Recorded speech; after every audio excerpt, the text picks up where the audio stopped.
pagi semua. Mari kita terus memuji Tuhan, amin. Tuhanku maha besar, Tuhanku maha kuasa, Raja segala raja, amin. Dia hidup berkuasa.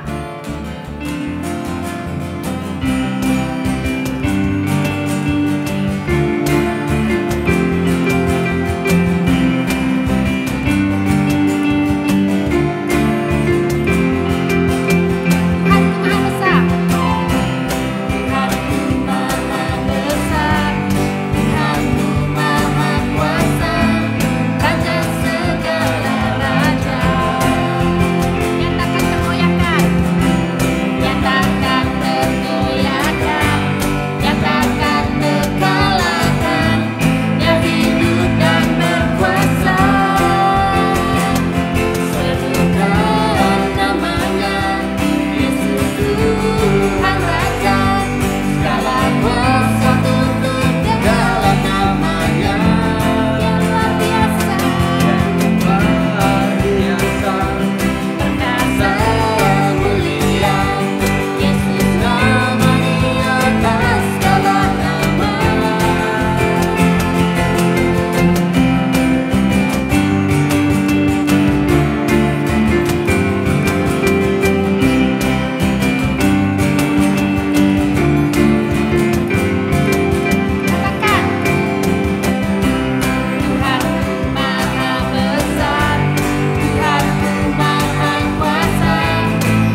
Hello, brothers and sisters. Shalom to all of you who are watching today's message. Halo saudara-saudari, shalom kepada setiap kalian yang mendengarkan khotbah pada hari ini. You know the kingdom of God is moving on.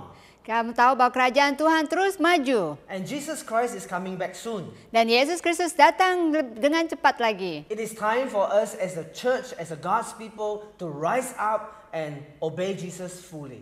Dan adalah masa bagi setiap kita, umat Tuhan, untuk bangkit dan juga menaati Yesus Kristus. You know, over the 2 years plus of COVID, it has caused many people to move away from Jesus. Dan pada masa pandemik COVID-19, banyak kita yang mungkin telah mundur di dalam perjalanan kita bersama dengan Kristus. Maybe the love for Jesus have grown cold. Mungkin kasih kita kepada Yesus telah menjadi dingin. Maybe because of all the challenges and problems we face, we have lost our faith in Jesus. Dan dengan apa cabaran kita hadapi, kita mungkin kehilangan iman kita kepada Yesus Kristus. Jesus says that when he returns to earth, he asks the question, will he find faith on earth? Dan Yesus katakan dalam firman-Nya bahwa jika dia datang kembali kedua kalinya, apakah dia menemukan iman di dunia ini? So brothers and sisters, it's so important for you and me to really grow stronger in our faith in Jesus. Dan jadi penting bagi kita untuk membangun iman kita di dalam Yesus Kristus. So today I want to talk about recalibrating.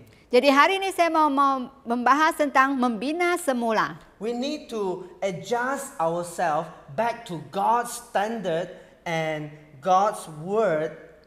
Jadi kita perlu beradaptasi kepada diri kita kepada standar daripada Tuhan dan juga firman Tuhan. Because God's word and God's standard shows us how we are to love God and be committed to God.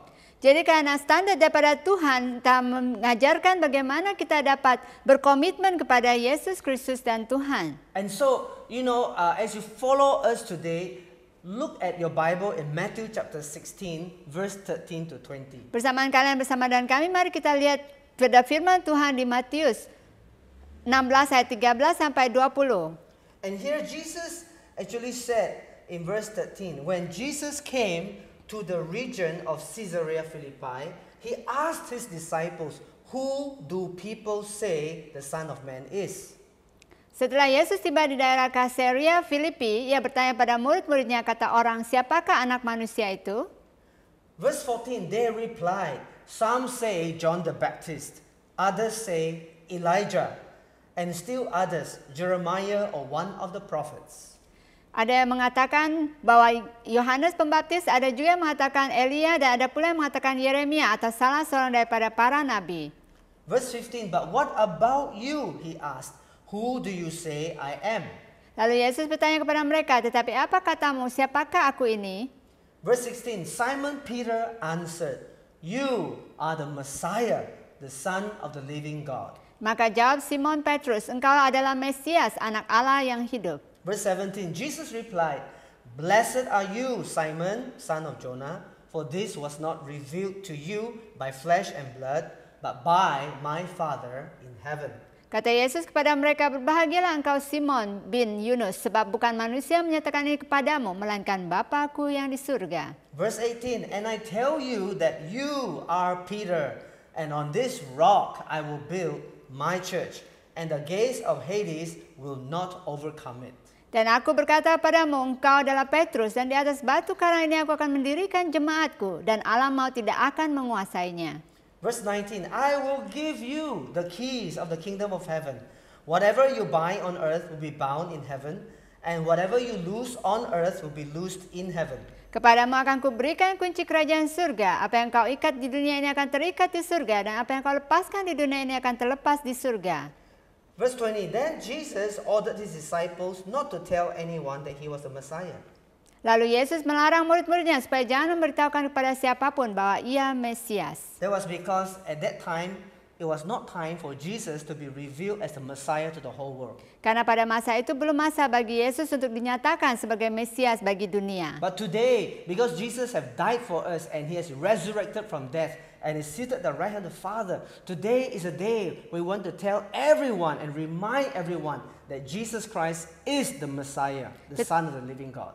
Amen. Tetapi setelah Yesus meninggal dan mati di kayu salib bagi setiap dosa kita dan duduk di tahta Allah Bapa di sebelah kanan Allah Bapa, inilah bagi saat kita untuk dapat menyatakan dan bahwa Yesus adalah Mesias, yaitu anak Allah yang hidup.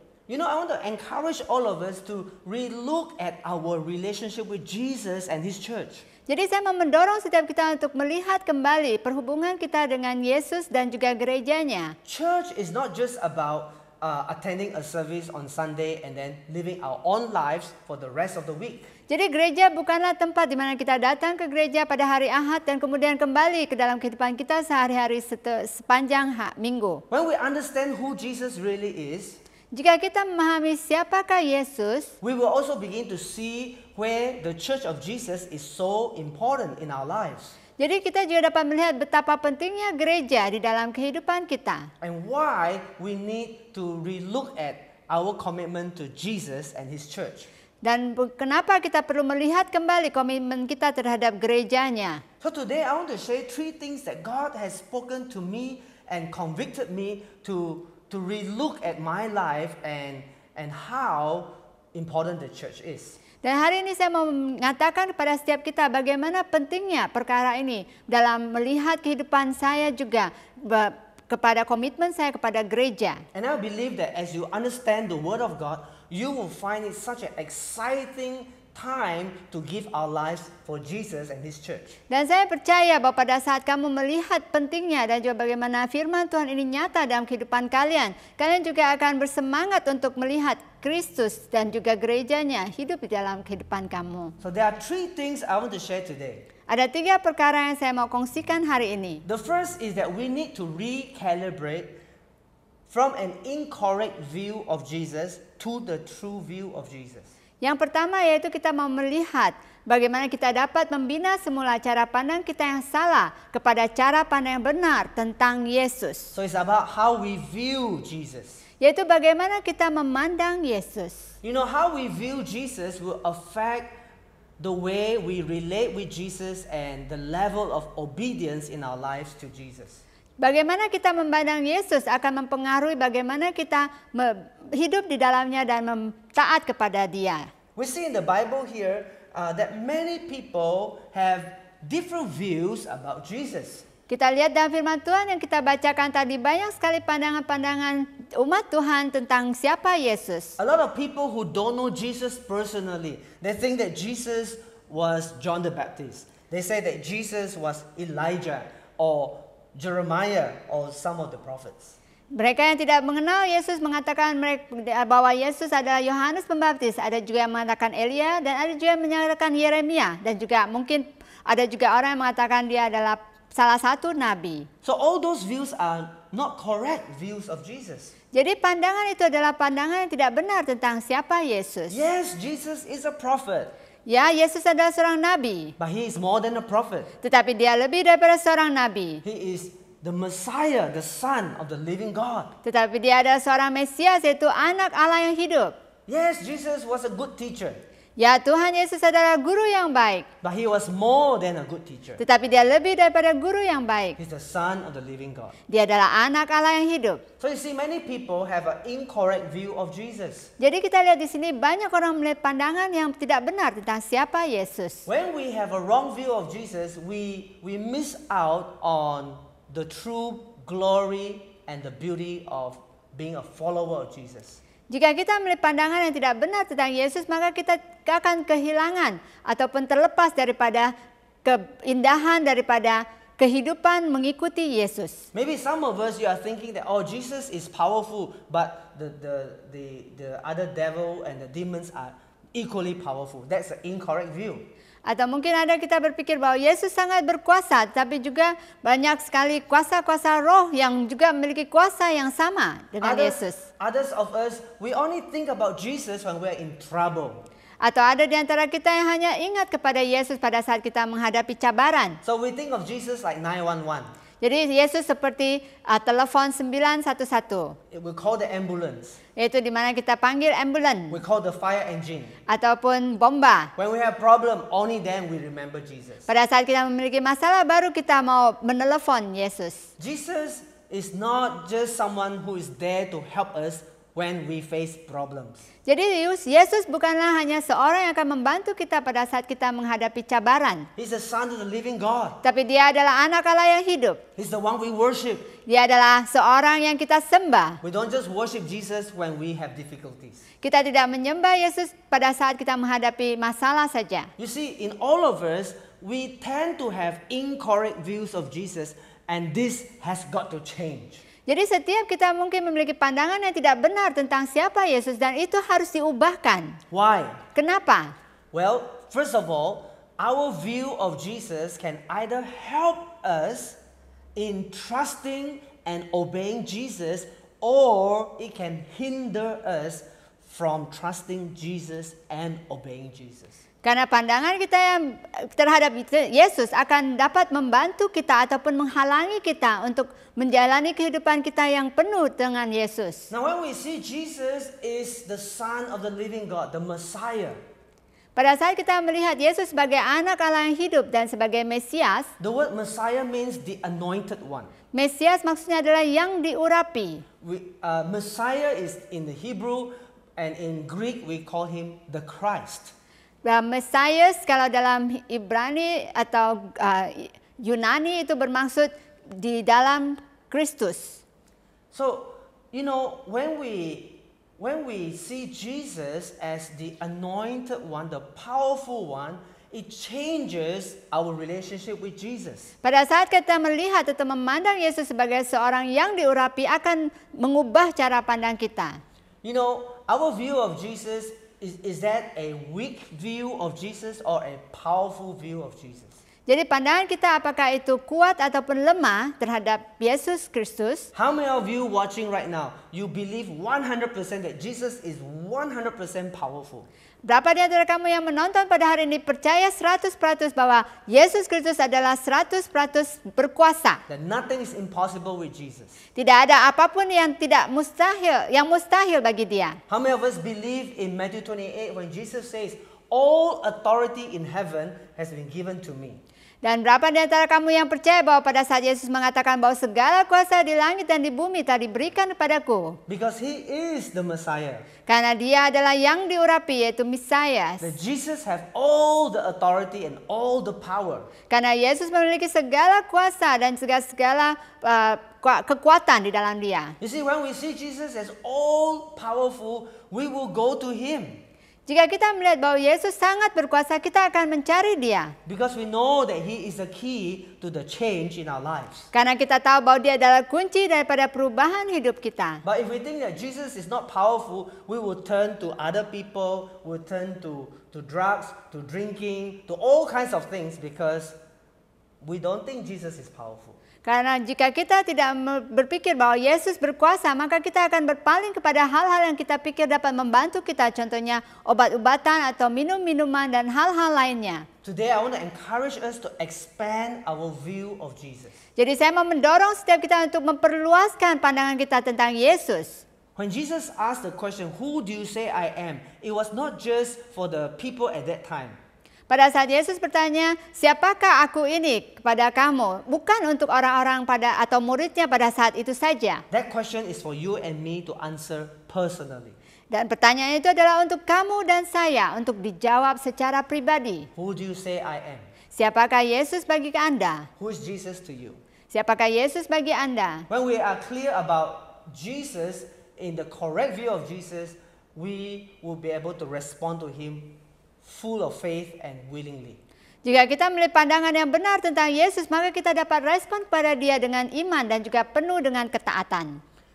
A second thing I want to encourage us today is to recalibrate from a low view to the highest view or highest value, low value to the highest value of Jesus.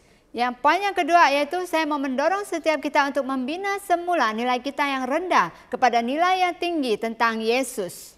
You know, Jesus is not just another prophet. Jadi Yesus bukanlah salah satu nabi saja. In verse 16, Simon Peter answered, "You are the Messiah, the Son of the living God." Di dalam ayat 16 dikatakan, Simon Petrus, engkau adalah Mesias, anak Allah yang hidup. Let's think a little bit about this title that Jesus had. The Messiah, Son of the living God. Mari kita lihat apa yang dipanggil oleh Simon Petrus tentang anak Allah yang hidup dan Mesias.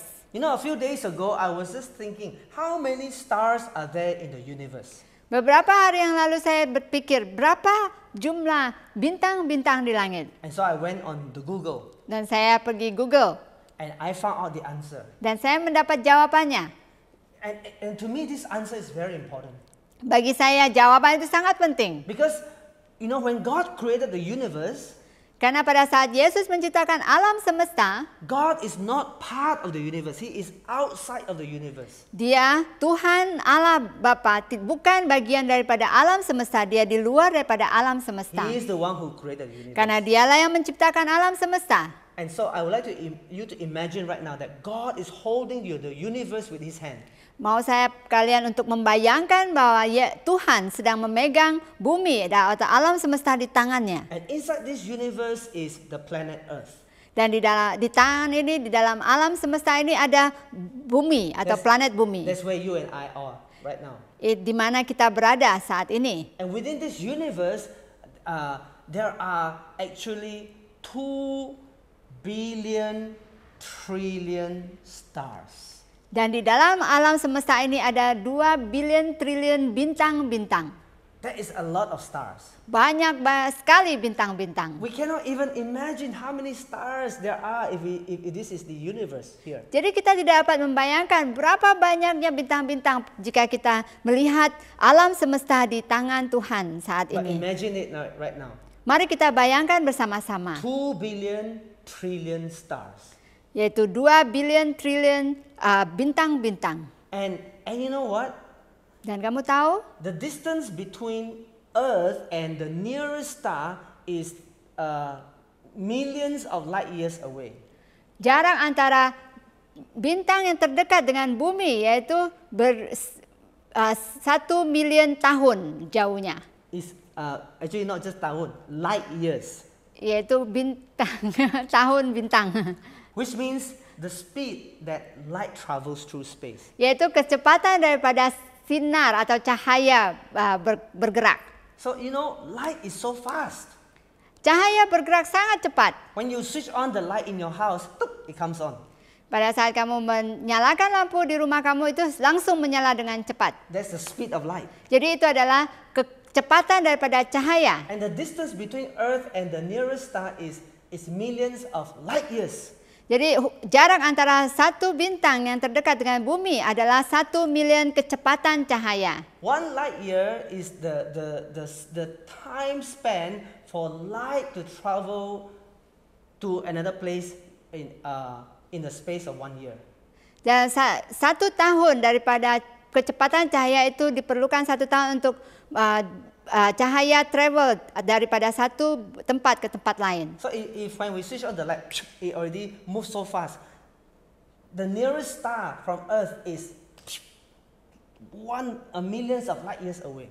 Jadi pada saat jarak antara bumi dan bintang yang terdekat itu 1 million kecepatan cahaya. Kamu dapat bayangkan betapa jauhnya dan cepatnya It's itu. so far away. Jadi sangat jauh sekali. And we're just talking about the nearest star. Dan kita bercakap tentang bintang yang paling dekat dengan bumi. What about the rest of the 2 billion trillion stars out there? Bagaimana dengan 2 billion trillion bintang-bintang di luar sana? You see, our brain cannot even imagine.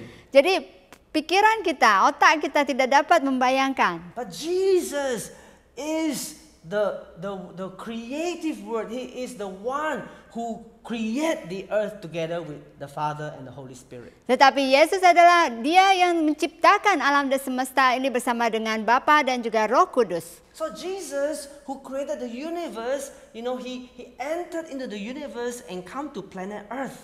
Jadi Yesus masuk ke dalam alam semesta dan juga datang ke bumi. He is God. He can do that.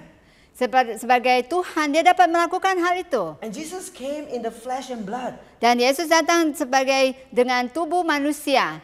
And he's called the Son of Man, and he's also called the Son of the living God. Dan Dia 100% manusia, tapi Dia juga 100% anak Allah. Therefore, when we think about Jesus, we need to remember who Jesus really is. Jadi pada saat kita melihat Yesus Kristus, kita perlu ingat siapakah Yesus yang sebenarnya. He is the creator of the universe. Dia adalah pencipta bumi dan segala isinya. He is also our Savior who died on the cross for you and me. Dan Dia juga adalah seorang penyelamat yang telah mati untuk dosa kamu dan saya. When we see Jesus like that, we should move from a very low value of Jesus to the highest value we can give to Jesus.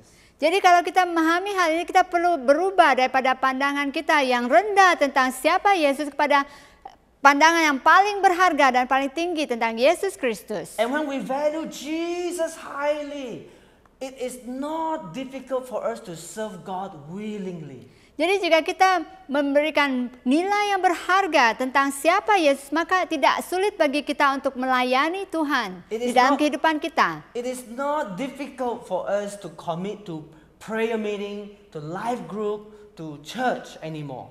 Jadi itu bukan sesuatu yang sulit bagi kita untuk mengkomitkan diri kita untuk mesbah doa ataupun life group ataupun gereja. Because when we really value Jesus, nothing is too difficult for us to give to Jesus. Karena jika kita benar-benar memberi nilai yang paling tinggi kepada Yesus, maka kita dapat melepaskan segala sesuatu untuk Dia. Maybe some of us right now, our commitment to Jesus is very low.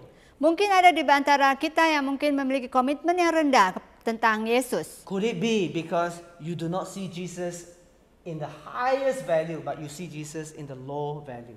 Mungkinkah itu karena kamu tidak melihat harga yang tinggi tentang Yesus di dalam kehidupan kamu? So I want to ask a question today. Jadi saya mau menanyakan satu pertanyaan penting pada hari ini. How much do you really value Jesus? Jadi berapa harga yang telah kamu letakkan tentang Yesus Kristus dalam hidup kamu? When we value Jesus highly, we will not complain, we will not grumble when we are called to serve.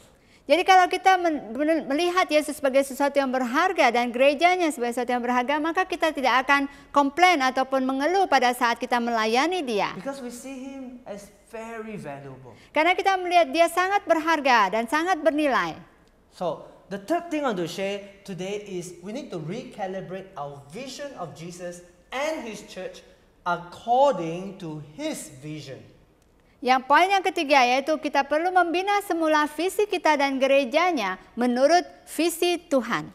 You know, we should not look at Jesus according to our own vision. Jadi kita tidak boleh melihat gereja atau visi Tuhan berdasarkan visi kita. We should look at what is God's vision for His church. Kita perlu melihat apakah visi Tuhan untuk gerejanya. So Jesus tells us in verse 18 and 19. Yesus mengatakan di dalam ayat 18 dan 19. I tell you that you are Peter, and on this rock I will build my church. Dan aku pun berkata kepada engkau adalah Petrus, dan di atas batu karang ini aku akan membangun gerejamu. And the gates of Hades will not overcome it. Dan alam maut tidak akan menguasainya. Verse 19, I will give you the keys of the kingdom of heaven. Whatever you bind on earth will be bound in heaven. Whatever you loose on earth will be loosed in heaven. Kepadamu akan kuberikan kunci kerajaan surga. Apa yang kau ikat di bumi akan terikat di surga, dan apa yang kamu lepaskan di bumi akan terlepas di surga. What is that all about? Apakah maksud daripada perkataan Yesus ini? Jesus is saying that His church is very precious. Yesus mengatakan bahwa gerejanya sangat berharga, It is a powerful church. yaitu gereja yang berkuasa. You know, let me give you a few keywords that can help us understand more of what God sees about His church. Mari saya berikan beberapa pointer di mana kita dapat melihat betapa berharga bernilainya gereja Tuhan. 6 things I want to quickly say. 6 perkara yang saya mau katakan adalah, The first is that Jesus' church is an anointed church, yaitu gereja Tuhan adalah gereja yang diurapi, full of anointing from God. yaitu penuh dengan urapan yang daripada Tuhan. Because Jesus is the Messiah. Messiah means the anointed one. Karena Yesus adalah Mesias, yaitu yang diurapi. So if Jesus as the head of the church is anointed, His body, the church, is also anointed. Begitu juga kalau Yesus diurapi, berarti gerejanya juga diurapi. Anointed to do what? Diurapi untuk melakukan apa? Anointed to break the yoke of the enemy, the devil. Yaitu diurapi untuk melepaskan ataupun melepaskan segala kuasa-kuasa kegelapan. Now we see that Jesus' church is also powerful and supernatural. Dan ya, gereja Yesus Kristus juga harus berkuasa dan juga supernatural. Because the gates of Hades cannot overcome it. Karena dikatakan di sini bahwa kuasa kegelapan tidak dapat berkuasa atasnya. Sin and death cannot overcome the church. Karena dosa dan kematian tidak dapat menghalangi gerejanya. The devil and all the demons cannot overcome the church. Segala setan-setan dan kuasa kegelapan tidak dapat menguasainya. Say to someone next to you, the church is very powerful. Katakan orang sebelah kanan kiri kalian, gereja Tuhan berkuasa. Maybe we don't see it because we don't believe it. Mungkin kita tidak dapat melihatnya karena kita tidak percaya. How about today we change our heart, we repent? Bagaimana kalau hari ini kita mau mengubah hati kita dan bertobat? We begin to believe the church is powerful. Kita mau yakin pada hari ini bahwa gereja Tuhan berkuasa. Because it's Jesus' church. Karena ini adalah gereja Yesus Kristus. We begin to believe the Bible. Kita mulai percaya tentang firman Tuhan. When the word of God says in Philippians, at the name of Jesus Christ, every knee must bow. Seperti apa yang dikatakan dalam firman Tuhan di Filipi, bahwa di dalam nama Tuhan Yesus segala lutut bertelut. Every knee must bow. Setiap lutut bertelut. And every tongue confess Dan that setiap Jesus lidah Christ is Lord. mengaku bahwa Yesus Kristus adalah Tuhan. You know, when we believe, we will see it happening. Jika kita percaya, maka kita akan melihat itu terjadi. You see, God is looking for faith in His church. Karena Tuhan melihat dan mencari iman di gerejanya. Do you believe? Apakah kamu percaya? Another thing about the church that I see in the Bible is that it's a victorious church. Dan yang berikutnya yaitu gereja Tuhan adalah gereja yang berkemenangan. Because the gates of hell cannot overcome it. Karena kuasa kegelapan tidak dapat menguasainya. God wants you and me as His people to experience victory in Jesus Christ. Tuhan mau kamu dan saya sebagai jemaatnya untuk mengalami kemenangan di dalam Yesus Kristus. You don't have to go through life feeling defeated all the time.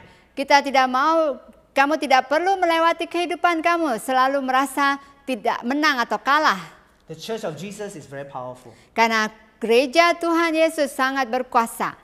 Another thing about the church is that Jesus says that I give you the keys of the kingdom of heaven. Dan berikutnya kita lihat bahwa gereja Tuhan adalah gereja yang seperti di firman Tuhan katakan, saya berikan kunci kerajaan surga. Now these keys are the keys of the kingdom of heaven. Karena kunci ini adalah kunci kerajaan surga. It means that it unlocks doors in heaven. Karena kunci ini adalah membuka pintu-pintu surga. What's in heaven? Apa yang ada di surga? The blessings of God, Itu berkat Tuhan, the goodness of God. kebaikan Tuhan. You know, we need to use those keys to release God's blessing on earth. Kita mau menggunakan kunci itu untuk membawa berkat-berkat Tuhan ke bumi.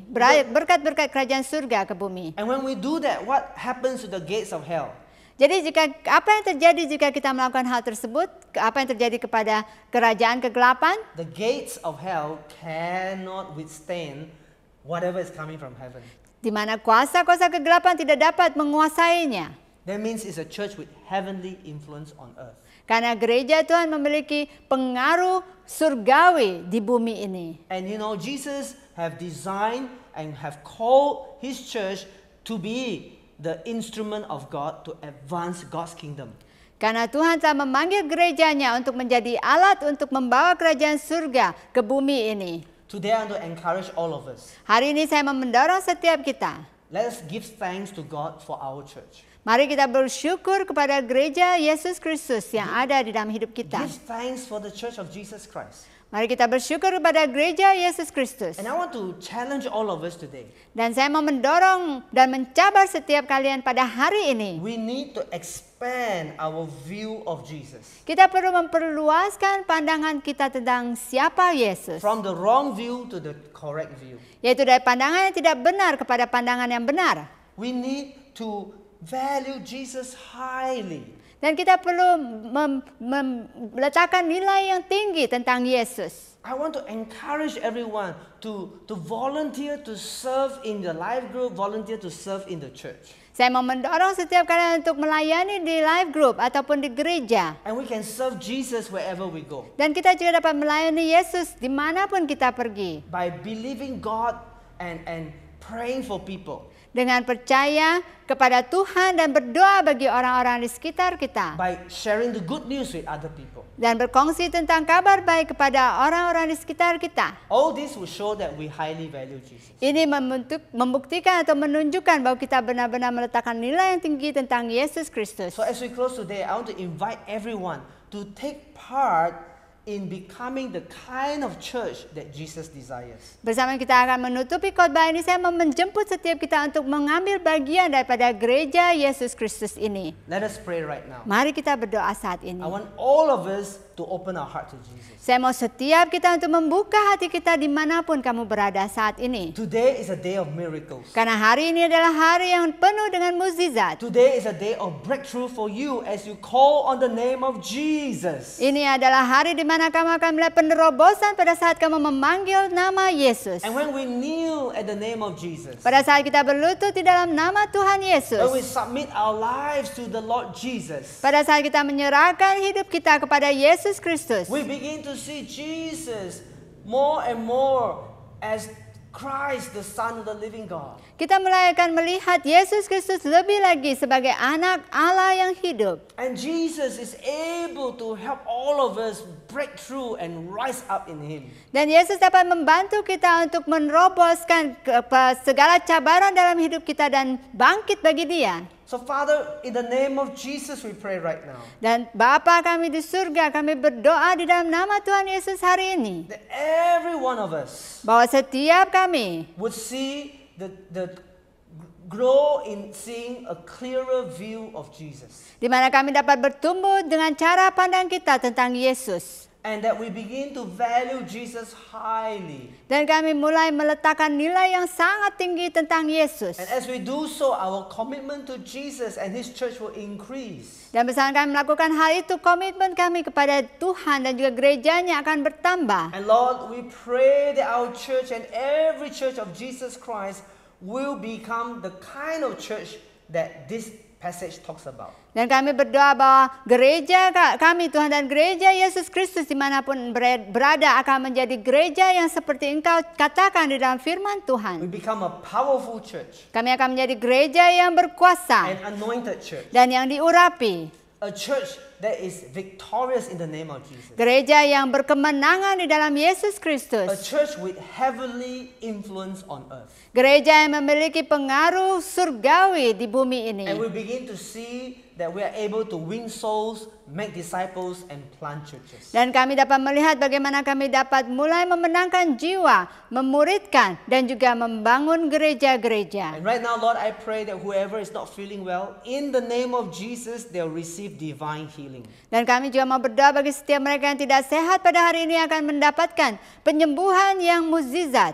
And whatever problem that my brothers and sisters are going through, Lord, in the name of Jesus, may they experience your blessing and answers. Dan bagi setiap saudara-saudari kami yang mungkin menghadapi cabaran dalam hidup mereka, Tuhan, saat ini kami berdoa bahwa saat ini juga Tuhan, Engkau akan membantu mereka dan membawa mereka keluar daripada cabaran yang ada, Tuhan. We also thank you, Lord, for many of our brothers and sisters who are visiting and ministering in other churches this weekend. Dan kami juga bersyukur pada setiap jemaat Tuhan yang pergi ke gereja-gereja di Sarawak untuk melayani. Let your power be manifest, Lord. Kiranya kuasa-Mu akan dinyatakan. Let the kingdom of God advance through them, Lord. Dan kerajaan Tuhan akan diperluaskan melalui setiap mereka. In Jesus' name we pray. Di dalam nama Tuhan Yesus kami berdoa. Amen. Amen. Thank you, brothers and sisters, for joining us today. Terima kasih saudara-saudari karena mengikuti kami pada hari ini. See you in church. Jumpa kamu di gereja.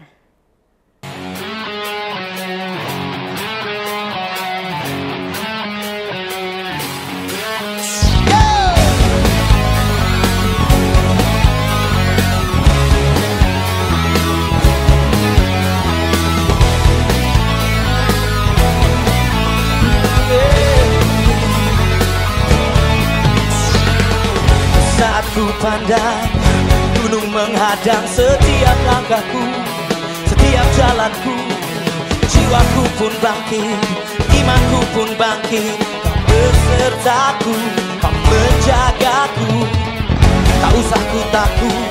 Kau bersamaku, hadiratmu nyata, menenangkan jiwa. Tak ada yang mustahil, tak ada yang tak mungkin. Kau besertaku, kau menjagaku, Yeho. Kau kuatku, kau imanku, kau berikan harapan baru. Kaulah segalanya, oh tiada yang mustahil bagi orang yang percaya. Yang percaya di sini. Saat ku pandang gunung menghadang setiap langkahku, setiap jalanku, jiwaku pun bangkit, imanku pun bangkit. Kau besertaku, menjagaku, aku takut. Kau bersamaku, hadiratmu nyata, menenangkan jiwa. Ada yang mustahil, tak ada yang tak mungkin.